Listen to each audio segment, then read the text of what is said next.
होली पूरे भारत में मनाया जाने वाला हिंदू धर्म का एक बड़ा त्योहार है जो देश के लगभग हर कोने में मनाया जाता है। आज ब्रज में होली रे रसिया, आज ब्रज में होली रे रसिया, होली रे वर होली रे रसिया, होली रे वर होली रे रसिया, आज ब्रज में होली रे रसिया, आज ब्रज में होली रे रसिया। लोगों द्वारा रंगों का यह त्योहार खुशियों की तलाश में बड़े ही धूमधाम के साथ हर साल फाल्गुन मास की पूर्णिमा को मनाया जाता है। इस दौरान लोग होलिका दहन कहते हैं, एक दूसरे को रंग लगाते हैं, गुलाल डालते हैं, शराब आदि नशे में धुत रहते हैं और इसी में लोग अपनी खुशियां तलाशते हैं। तो होली के इस खास एपिसोड में हम यही जानने का प्रयास करेंगे कि होली क्यों मनाई जाती है, इसको मनाने के पीछे की क्या मान्यता है और वास्तव में हमें होली अर्थात खुशी किस तरह मनानी चाहिए। चलिए जानते हैं होली क्यों मनाई जाती है और इसे मनाने के पीछे की क्या मान्यता है। त्योहार का अर्थ किसी विशेष दिन से है जो अपने धर्म की गरिमा से जुड़ा होता है। उस दिन लोग कुछ अलग से खाना पीना करते हैं तथा उस घटना की चर्चा करते हैं जिस उपलक्ष्य में त्योहार मनाया जाता है। सब त्योहार किसी धार्मिक कथा से संबंध रखते हैं। उन्हीं में से एक त्योहार है होली, जिसकी धार्मिक मान्यता सतयुग में जन्मे भक्त प्रहलाद से जुड़ती है। हिंदू धर्म के लोगों की मान्यता है कि भक्त प्रहलाद राक्षस कुल में जन्मे थे, परंतु वे भगवान विष्णु के अनन्य भक्त थे। उनके पिता हिरण्यकश्यप को उनकी ईश्वर भक्ति अच्छी नहीं लगती थी, इसलिए हिरण्यकश्यप ने प्रहलाद को अनेकों प्रकार के कष्ट दिए। वहीं एक समय होलिका, जो प्रहलाद भक्त की सगी बुआ थी, अपने ऊपर अग्निरोधक चद्दर ओढ़कर भतीजे प्रहलाद को अपने घोड़ों में बैठाकर अग्नि में जलाकर मारने का प्रयास किया था, जिसमें होलिका जलकर मर गई और प्रहलाद भक्त की रक्षा भगवान ने की। इस खुशी के प्रतीक के रूप में होली का त्योहार प्रतिवर्ष फाल्गुन की पूर्णमासी को मनाया जाता है। वहीं लोग इस दिन खुशी के रूप में एक दूसरे पर रंग गुलाल डालते हैं, बांदर समूह बनाकर एक दूसरे को परेशान करते हैं तथा कीमती कपड़ों का नाश कर देते हैं और नशे में धुत रहते हैं। लेकिन कई बार सुनने व देखने में आता है कि ये खुशियां भी कई परिवारों में त्योहार के दिन ही मातम में बदल जाती है। देखिए इसी से जुड़ी कुछ रिपोर्ट। आज तक डिजिटल ब्रेकिंग। होली की मस्ती पर जानलेवा साबित हुई लापरवाही। होली के मौके पर 7 राज्यों में हुए कई बड़े हादसे। देश भर में अलग अलग हादसों में 43 लोगों की मौत हो गई है। सबसे ज्यादा हादसे यूपी में हुए। यूपी में हादसों में 19 लोगों की हुई मौत। दिल्ली में तेज रफ्तार थार ने 7 को कुचला, 2 की मौत। ओडिशा में होली के बाद नहाते वक्त 5 लोग डूबे। रायपुर और बलौदा बाजार में होली का दिन हादसों भरा रहा। यहाँ 2 बड़े एक्सीडेंट हुए। बलौदा बाजार जिले के हसुआ गिधौरी में जहाँ तेज रफ्तार कार ने 2 लोगों को कुचल दिया, जिसमें दादा और मासूम नातिन की मौके पर ही मौत हो गई।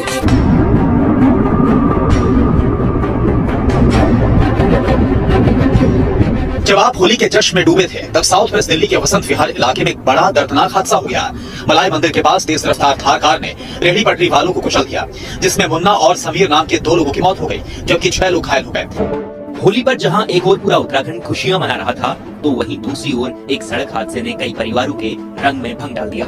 यह सड़क हादसा पौड़ी जिले में हुआ है। यहाँ चमोली से आई एक होलियारों से भरी मैक्स गहरी खाई में जा गिरी और इस हादसे में 4 लोगों की जान चली गई है।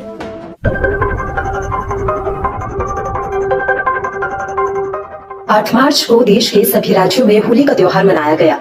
जहां सभी राज्यों में होली का त्योहार रंग से खेला गया, तो वहीं राजधानी दिल्ली में रंग वाली होली खून की होली बन गई।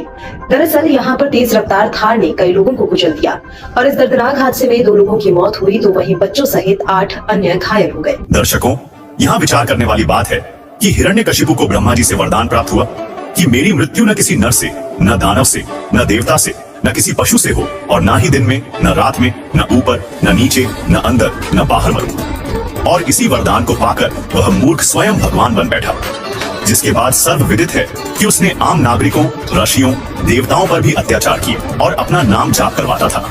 लेकिन हिरण्यकशिपु का पुत्र प्रहलाद भगवान की भक्ति करता था, जिसके कारण हिरण्यकशिपु अपने पुत्र का ही दुश्मन हो गया और उसे जान से मारने के लिए हिरण्यकशिपु ने अनेक प्रयत्न किए और अंत में हिरण्यकशिपु ने चिता की तरह लकड़ियों का ऊंचा ढेर लगवाकर भक्त प्रहलाद को जिंदा जलाने की योजना बनाई।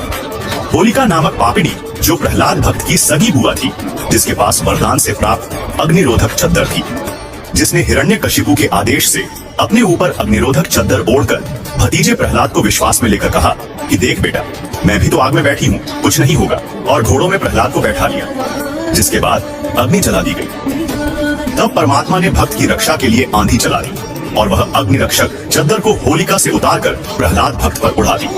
आग भड़क उठी, होलिका जल मरी। भक्त प्रहलाद को सुरक्षित परमात्मा ने रखा। इस खुशी का प्रतीक है होली का त्योहार। यानी एक भक्त को परमात्मा ने उसकी भक्ति के कारण आग में जलने से बचाया, जो कि यादगार है कि हमें भी उसी परमात्मा की भक्ति करना चाहिए जिससे हमारी भी रक्षा संकटों में हो सके। लेकिन जगत क्या करता है? इस दिन अलग अलग स्थानों में अलग अलग तरीके से होली मनाई जाती है। औरतें कोरडे पुरुषों को मारती हैं, पुरुष हट जा करके बचाव करते रहते हैं, इधर से उधर दौड़ते रहते हैं, एक दूसरे पर रंग डालते हैं। इसका परमात्मा से क्या लेना देना जिसने भक्त की रक्षा की? कुछ कहते हैं कि हम रंग नहीं डालते, गुलाल का प्रयोग करते हैं। विचार करो, बांदर सा मुंह बनाकर एक दूसरे को परेशान करते हो। क्या गुलाल लगाने, रंग लगाने को आप परमात्मा की आरती मानते हो? यदि आपकी बात बड़ी भी करें कि होली का त्योहार भक्त प्रहलाद की होलिका से रक्षा के रूप में मनाया जाता है, तो विचार करो, सतयुग के अंत में भक्त प्रहलाद की रक्षा परमात्मा द्वारा नरसिंह रूप में की गई। उस समय सतयुग, जिसकी कुल अवधि 17,28,000 वर्ष है, में से लगभग 16 लाख वर्ष बीत चुका था। उससे पहले तो यह त्योहार नहीं मनाया जाता था, केवल धार्मिक यज्ञ शास्त्रों के अनुसार किए जाते थे। अब आप कहीं प्रमाण दिखा दो कि उसके बाद भक्त प्रहलाद ने होली का त्योहार मनाया हो।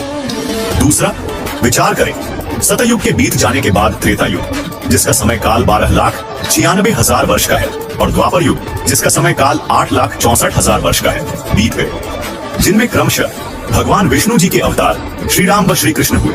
कहीं प्रमाण दिखा दो कि श्री राम ने या अयोध्या वासियों ने तथा श्री कृष्ण जी ने या द्वारिका वासियों ने या वृंदावन वासियों ने या मथुरा वासियों ने कभी होली का त्योहार मनाया हो। दर्शकों, इसका कहीं प्रमाण नहीं है कि उन्होंने ऐसे किया हो। इससे स्पष्ट हो जाता है कि ये अब कलयुग में कुछ वर्षों से मनमुखी लोगों द्वारा मनमाना आचरण शुरू किया गया है, जिसके तहत ये एक दूसरे को रंग गुलाल लगाते फिरते हैं, शराब आदि नशा करके, और समाज का वातावरण दूषित करते हैं। इसलिए ये होली का त्योहार मनाना व्यर्थ है, इसमें कोरा पाप होता है। जबकि हमें भक्त प्रहलाद के जीवन को याद करते हुए इस काल के लोक में आने वाले कष्टों से सुरक्षित रहने के लिए ऋग्वेद मंडल 10 सूक्त 161 मंत्र 2, यजुर्वेद अध्याय 8 मंत्र 13, यजुर्वेद अध्याय 5 मंत्र 32 व ऋग्वेद मंडल 9 सूक्त 20 मंत्र 1 में बताए गए सबके रक्षक पूर्ण परमात्मा कबीरदेव अर्थात कबीर साहिब की शास्त्र अनुकूल भक्ति साधना करनी चाहिए। यह भक्त प्रहलाद की कथा का निष्कर्ष निकलता है। हम संत रामपाल जी महाराज के शिष्य संत रामपाल जी महाराज द्वारा बताई गई वो सत साधना करते हैं, जिसमें यहाँ के 5 प्रधान श्री ब्रह्मा व सावित्री जी, श्री विष्णु व लक्ष्मी जी, श्री शिव व पार्वती जी, श्री गणेश जी व देवी दुर्गा जी तथा पूर्ण परमात्मा की सत साधना होती है। इन्हें हम डेली याद करते हैं तथा भक्त प्रहलाद के जीवन को याद कर और भगवान से डरकर हम प्रतिदिन सुबह शाम राम नाम की होली खेलते हैं, यानी परमात्मा के नाम का प्रतिदिन सुमिरन करते हैं। सुनिए, राम नाम की होली के विषय में संत रामपाल जी महाराज क्या बताते हैं। गगन मंडल में गुमट है रंग होरी हो, जहाँ श्वेत ध्वजा फहराई राम रंग होरी हो। आदरणीय गरीबदास साहिब जी बताते हैं हम कौन सी होली खेलते हैं भाई। गगन मंडल में गुमट है रंग होरी हो, जहाँ श्वेत ध्वजा फहरावे राम रंग होरी हो। सतलोक में अरसपुर पर श्वेत गुमट है, जहाँ सतगुरु का डेरा। जैसे आपने ऋग्वेद मंडल नंबर 9 सूक्त 96 के मंत्र 18 में आपको दिखाया कि वो परमात्मा उस तीसरे मुक्ति धाम सतलोक में रहता है, और वहां एक बहुत सुंदर सफेद गुम्मट के अंदर गुम्बज उसमें रहता है, बहुत बड़े गुम्बज में। उसका यही आप गरीबदास जी कह रहे हैं गुम्मट। गगन मंडल में गुम्मट है रंग होरी हो, जहाँ श्वेत ध्वजा फहरावे राम रंग होरी हो। उसके ऊपर सफेद ध्वजा परमात्मा का झंडा फहरा रहा है। बुद्धि बाणी से अगम है रंग होरी हो, सुरत नृत जहाँ लावे राम रंग होरी हो। अब चले नीचे से सभी शरीर के बताने लगे हैं। नाभि कमल ब्रह्मा भये रंग होरी हो, ये सिरजे विष्णु महेश राम रंग होरी हो। त्रिगुण माया बिस्तरी रंग होरी हो, और सकल परवेश राम रंग होरी हो। चंद सूरज पानी पवन रंग होरी हो, कच्छ मचकूर राम रंग होरी हो। ओम मंत्र आदि है रंग होरी हो, ये रचे सकल आरंभ राम रंग होरी हो। 3 गुणन पर तखत है रंग होरी हो, 5 तत्व पर काश राम रंग होरी हो। सुर नर मुनि जन देवता रंग होरी हो, सावतरी और गौरी राम रंग होरी हो, लक्ष्मी विष्णु के संग है रंग होरी हो, कमलापति में भंवर राम रंग होरी हो, किन्नर भूत पिशाच है रंग होरी हो, दान्य अंत अपार राम रंग होरी हो, राक्षस का रसा कहूँ रंग होरी हो, रचे सकल परिवार राम रंग होरी हो, गण गंधर्व ज्ञानी गुणी रंग होरी हो, चतुर्मूड अनंत राम रंग होरी हो, ओम नाद अगाध है रंग होरी हो, अदब नवेला कंत राम रंग होरी हो, लख 84 जाति है रंग होरी हो, ये 4 खानी के जीव राम रंग होरी हो, अंडरद जेरज उद्द बुदा रंग होरी हो, श्वेत खान रचि पीवे राम रंग होरी हो।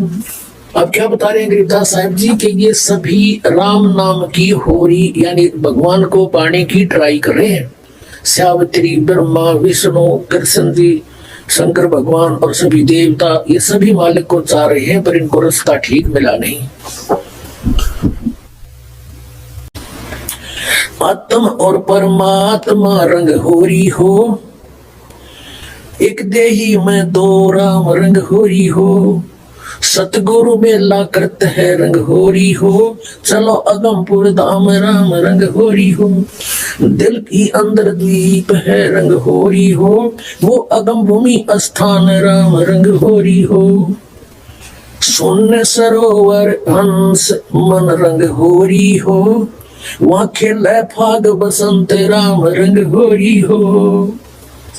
कहते सुन सरोवर में यानी ऊपर सुन शिखर में एक सरोवर है, मान सरोवर है, और वहां सभी आत्माओं का पति वो एक दुल्हा यानी सतपुरुष वहां परमात्मा है, उसके साथ हम सब होली खेलेंगे या नकली दुल्हों के साथ हम होली खेलते हैं। बहुत दिन बीत गए।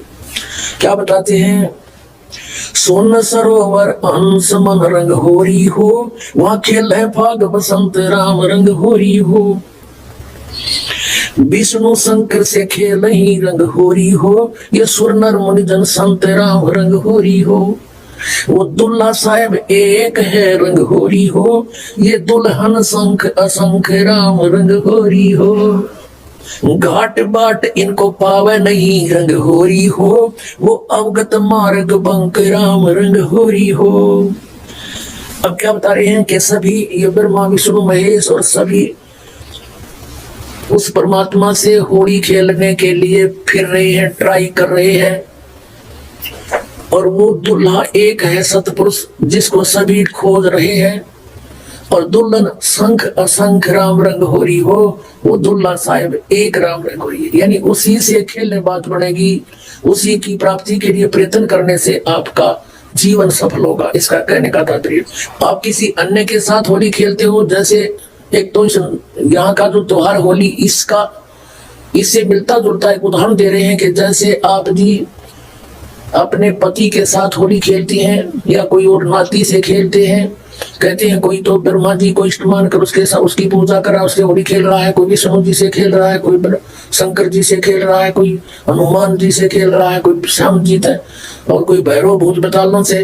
कहते तुम इनसे होली खेल रहे हो, इसे कोई यूज नहीं, वो एक है होली खेलने जोगा सतपुरुष, उससे खेलो होली। ये नकली होली इन गिला खेलते बहुत दिन हो गए, ये विनाशवान तुम भी मृत्यु को प्राप्त हो जाओगे। श्रीमद् भगवत गीता अध्याय नंबर 4 के श्लोक नंबर 5 और 9 में गीता ज्ञानदाता कहता है, अर्जुन तेरे और मेरे बहुत जन्म हो चुके, तू नहीं जानता मैं जानता हूँ। फिर गीता जी अध्याय नंबर 2 के श्लोक 12 में कहा कि अर्जुन तुम ये मत समझे कि तू और मैं और ये सभी राजा पहले ना जन्मे थे या आगे जन्म नहीं होगा, अर्थात तू और मैं ये सभी सैनिक पहले भी जन्मे थे, आगे भी जन्म होगा। 10वें अध्याय के दूसरे श्लोक में गीता में कहा गीता ज्ञानदाता ने कि मेरी उत्पत्ति को न ये देवता जानते न ऋषि जानते, क्योंकि मुझसे उत्पन्न हुए हैं। तो पिता की उत्पत्ति को संतान नहीं जान सकती, दादाजी बताया करता है।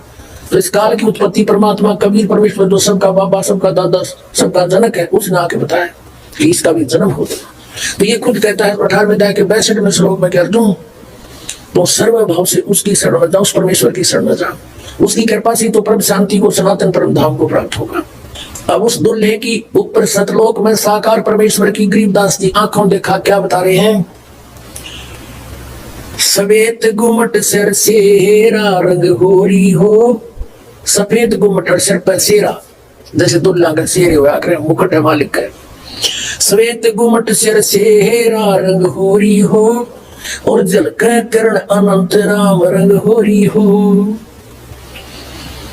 सुन सलैली सैल है रंग होरी हो, पावन अटक पपील राम रंग होरी हो। कौन जुगत से पाई ये रंग होरी हो, सतगुरु के उपदेश राम रंग होरी हो। अब कहा कि कैसे उसको प्राप्त करें, कौन युगत से, कौन साधना से उसको पावे, क्या युक्ति है उसके पाने की। उत्तर भी आप ही दे दिया कि सतगुरु कहे उपदेश राम रंग होरी हो, कि सतगुरु मिले और फिर वो आपको उपदेश दे। पुण्यात्मा, ये अभिमान न समझना, यथार्थ ज्ञान जानना कि इस पृथ्वी पर सतगुरु नहीं, इस दास के अतिरिक्त, और सतगुरु बिना मोक्ष नहीं। अब इन झूठे गुरु भी हैं और ये अपने आप को सतगुरु भी कहलाते हैं। तो सतगुरु के कहने से, फीत लगाने से सतगुरु नहीं होते। जैसे कबीर परमेश्वर कहते हैं, खरना हो व के हरि कब हो, सिंह की खाल उड़ाए। यदि गधे ने शेर की खाल उड़ा दे, वो शेर नहीं बन सकता, शेर जैसा जरूर दिखाई देता है। एक कुमार शरारती सा था, उसने किता एक शेर मरा पा गया, उसकी खाल उतार ली, अपने गधे पर डाल दे और खेतों में छोड़ दे। खेतों में रखवाले रहते थे फसल के। वह चांदनी रात में उन्हें देखा कि भाई कौन आ गया, पहले तो सोचा कोई पशु आ गया, चल लठ लेकर गए। इतनी दूर से देखा चांदनी में शेर है, भाई सारे डांग ठोक दी, भाग गए गाँव में। अब वो छक्के खा के खेती अपने सामने सुबह सुबह वक्त से कुमार फिर आके ले जा सर। ऐसे कई दिन बीत गए, बहुत सा नुकसान भी हो गया। तो वो कहने लगे, अब गांव में चर्चा चली, आसपास के गांव में भी चर्चा गई कि भाई एक शेर आवे है, खेती घना नुकसान करे। और तो कुमार ने सुन ली, उसने सोचा भाई शेर खेती तो नहीं खा सकता, फसल तो खाता ही नहीं वो। फिर वो समझ गया कोई कुमार की जालसाजी है। उसने कहा वो शेर को की पहचानता मैं करवा दूंगा। तो गांव वाले बोले भाई कैसे, कि मेरे 7 सालों। वर्क वाले बोले ना भाई, रात के समय हम नहीं जाओ। उसने उनको समझा बुझा के तुम वृक्षों पर चढ़ जाइयो और मैं भी तेरे साथ चढ़ जाऊंगा, कुछ लीला करना चाहूंगा, मेरी सहयोग दो। चल भाई, वो अपने 5-4 गधे आके ले गए और वो छोड़ दिए फसल के पार बनी में थोड़ी सी दूरी पे, और वो चढ़ गए वृक्षों पर। अब उसको भी डाउट था कि सचमुच शेर हो। तो थोड़ी सी देर में वो शेर आ गया, सब लोगों को देखो आ गया, वो खाने लग रहा, खेती फसल खाने लग गया। अब थोड़ी सी देर में वो गधे जो थे उन्होंने बड़े सुर अपने लगे हर कर हो। तो उधर से वो शेर का भी उठी कोकू की, वो भी लागे वहां से होचू करता उठा दिया, और वह खाल खोल उतर की पड़गी कितना हो, थोड़ा भाईचारा वहां के खड़ा हो गया। तब वो उनकी मत्स्य पति कुमार ने तो पहचान दिया कि पति सागी गदाए है। नीचे उतर का आया न बोला रहा था शेर भाई। फिर जिस कुमार का गदा था उसको फिर पंचायत ने दंड लगाया, बेतने आके सोची ना लायक, कितना नुकसान कर दिया, तू ले लेता थोड़ा बहुत, तोड़ा इसकी खातर उस ले लेता हमारे से चारा। तो कहने का भाव ये है कि गधे और शेर का बोली तो मेरा पटेगा, सतगुरु का पता नकली और असली का इस ज्ञान से पता चलेगा। ये बोली है, बोली से पता चलेगा कौन सतगुरु है, कौन सतगुरु नहीं है, कौन नकली है, कौन असली है। अब क्या बताते हैं, खेचरी बोचरी चाचरी रंग होरी हो, खेचरी बोचरी चाचरी रंग होरी हो, और अकल अगोचर जान राम रंग होरी हो। उन मनी घर आसन करो रंग होरी हो, वो पावे पद निर्वाण राम रंग होरी हो। 12 दल में बैठिए रंग होरी हो, उल्टा नाभ समो राम रंग होरी हो। तेरे कुटी बावड़ गुंजार ही रंग होरी हो, और स्वर्ण कलश को है रंग होरी हो, अमृत धारा बरसई रंग होरी हो, ये पीवन संत सुजान राम रंग होरी हो। क्या बताते हैं? नाम की सरवर ए नहीं रंग होरी हो, होता मूल उचारे राम रंग होरी हो। कहते हैं कि ये चांचरी भूचरी खेचरी उन बनी, इनसे मालिक प्राप्ति नहीं है। नाम की सरवर है नहीं रंग होरी हो, यानी नाम की बराबरी कुछ नहीं कर सकता, नाम से जो लाभ होगा। नाम की सरबर है नहीं रंग होरी हो, होता मूल उचारे राम रंग होरी हो, यानी जिसके पास वो मूल मंत्र है, मूल ज्ञान है, मूल नाम है, उससे लाभ होगा। फिर बताते हैं काल कर्म का नाश कर रंग होरी हो, अजप्पा जाप जपै राम रंग होरी हो। अजप्पा श्वास उश्वास से, पान अपान में भेव राम रंग होरी हो, तन मन की जपे से राम रंग होरी हो, श्वासा सुमरण कीजिए रंग होरी हो, ऐसे हो परवेश राम रंग होरी हो। कहते श्वासा सिमरण कीजिए, श्वास उश्वास से सिमरण कीजिए, ऐसे प्रवेश होगा उस महल में जहाँ सब सखियों का दुल्हा रहता है। श्वासा सुमरण कीजिए रंग होरी हो, ऐसे हो परवेश राम रंग होरी हो, नाम की सरवर है नहीं रंग होरी हो, होता मूल उचार राम रंग होरी हो। काल कर्म का नाश करे रंग होरी हो, अजप्पा जाप जपंते राम रंग होरी हो, ओम सोम नाद भरे रंग होरी हो, ये परख नवेला कंत राम रंग होरी हो। ये सतनाम बताया है कि इससे उस नाम के द्वारा श्वास उश्वास के सिमरण जपा जाप से उस सतलोक हो जाएगा। मन राजा खेलण चला रंग होरी हो, तिरबेणी के तीर राम रंग होरी हो। मन राजा खेलण चला रंग होरी हो, पर पटन की सैल राम रंग होरी हो, पावन टके पपील के रंग होरी हो, ये पंडित लादे बैल राम रंग होरी हो, जावा महल कबीर का रंग होरी हो, राई ना ठहराव राम रंग होरी हो। चार वेद पंडित पढ़ा रंग होरी हो, ये बामन अक्षर लेख राम रंग होरी हो, वो अक्षरयाम नहीं रंग होरी हो, वो रहे सतलोक में राम राम रंग होरी हो। इसमें क्या बताया है कि इन तुम चारों वेदों में वो मंत्र नहीं है जिससे परमात्मा मिले। कबीर साहब कहते हैं वेद हमारा भेद है, मैं ना वेदन के माही, और जौन वेद से मैं मिलूं, ये वेद जानते नहीं। वो वेद कौन सा है? सूक्ष्म वेद, उसमें परमात्मा के पानी का विधान सतनाम लिखा है क्लियर। इन वेदों में वो सतनाम नहीं है। परमात्मा कहते हैं सो हम शब्द हम जग में लाए, और सार शब्द हमने फिर भी गुप्त छिपाए। कागज कलम कलेश है रंग होरी हो, वहां स्याही का नहीं काम राम रंग होरी हो, तारंग मंत्र लीजिए रंग होरी हो। तारंग मंत्र पार करने वाला मंत्र ले ले, कौन सा? तारंग मंत्र लीजियो रंग होरी हो, यो सतनाम का नाद राम रंग होरी हो, वो सुकृत नाम उचार है रंग होरी हो, वो लीला अगम अगाध राम रंग होरी हो, सोहम ऊपर और है रंग होरी हो, सत सुकृत एक नाम राम रंग होरी हो। कहते हैं सोहम से ऊपर भी एक और नाम है जिससे मोक्ष होगा। ओम सोहम मध्य है रंग होरी हो, वो मूल मंत्र पावे राम रंग होरी हो। कहते इन मंत्रों से भी अलग वो एक और सार नाम है, मूल मंत्र है, वो नहीं मिलाते, ये भी यूजलेस है।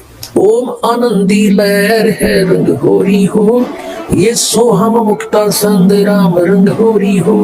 अर्थात हम संत रामपाल जी महाराज के शिष्य श्री ब्रह्मा व सावित्री जी, श्री विष्णु व लक्ष्मी जी, श्री शिव व पार्वती जी, श्री गणेश जी व देवी दुर्गा जी तथा पूर्ण परमात्मा को सदा याद करते हैं।